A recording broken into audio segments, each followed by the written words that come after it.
కోటి సంతకాలు అనేది నాకు తెలిసి ఉట్టి బూటకం సార్. ఎంత బూటకం అంటే చెప్పరానంత బూటకం. ఈ రోజున ఒక సంతకం పెట్టిన వ్యక్తి అతనే పెట్టాడని గ్యారంటీ ఏమైనా ఉందా? నేను పెట్టాను అనుకోండి, నేను పెట్టానని రుజువే ఉంది వాళ్ళ దగ్గర. అదే ఒక పల్లెటూరులో ఒక ల్యాండ్లో ఒక అతనిది ఆన్లైన్లో ఉంటుంది, ఒక అతని దగ్గర పట్టాపులో పాస్ పుస్తకాలు డాక్యుమెంట్స్ ఉంటాయి. అలాంటప్పుడు రెవెన్యూ డిపార్ట్మెంట్ ఏం చేస్తుందంటే ఎంజాయ్మెంట్లో ఎవరు ఉన్నారు, ఎన్ని సంవత్సరాల నుంచి ఉన్నారని పంచనామా తీసుకోవడానికి ఆధార్ కార్డులు తీసుకొని సంతకాలు సేకరించి నిజ నిర్ధారణ అనేది చేస్తారు.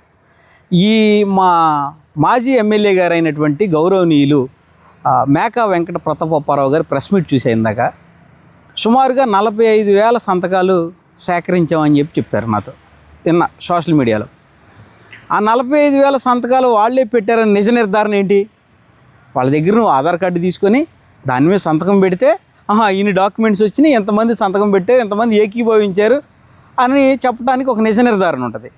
లేదా గ్రామంలో చదువుకునేటువంటి వాళ్ళు ఎవరైనా ఉంటే వాళ్ళ ఆధార్ కార్డు జిరాక్స్ తీసుకొని దాని మీద ఒక థంబ్ ఇంప్రెషన్ తీసుకుంటే నిజంగా వాళ్ళు సంతకాలు పెట్టారని అధికార పార్టీ అని తెలుగుదేశం పార్టీ మా చంద్రబాబు నాయుడు గారు లోకేష్ గారు ఆలోచించి దాని మీద ఏదైనా ఒక నిర్ణయం తీసుకుంటానికి అవకాశం ఉంటుంది. అది ఉట్టు బూటకం అని అవి చిత్తు పేపర్లని నా అభిప్రాయం సార్. 100% లేదు. ఒక సంతకానికి విలువ ఎక్కడుంటుంది? ఒక ప్రామిసరీ నోటు మీద ఉంటుంది, ఒక 100 రూపీస్ స్టాంప్ పేపర్ మీద ఉంటుంది, లేదా తల్లిదండ్రులు ప్రోగ్రెస్ కార్డు మీద పెడితే పిల్లలకు స్కూల్ యాజమాన్యానికి దాని విలువ ఉంటుంది. ఒక చిత్తు పేపర్ మీద సంతకం పెడితే దానికి విలువ ఎక్కడి నుంచి వస్తుందని నా అభిప్రాయం సార్.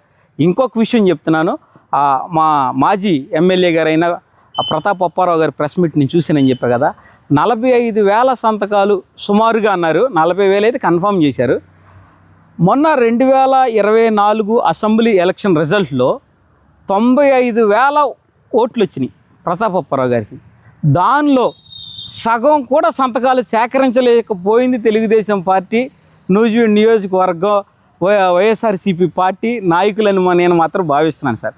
అది మంచి పని అయితే ఎంతమంది ఓట్లు వేశారో అంతమంది సంతకాలు చేసి ఉండేటోళ్ళుగా, దాని మీద ఆ స్టాండర్డ్ మీద నిలబడి ఉండేటోళ్ళుగా సగం మంది కూడా సంతకాలు పెట్టలేదంటే తెలుగుదేశం పార్టీ అభివృద్ధి వైపు జనాలు మొగ్గు చూపుతున్నారని ఈ సభాముఖంగా ఈ S4 మీడియా ద్వారా మీ అందరికీ తెలియజేస్తున్నాను. Thank you sir.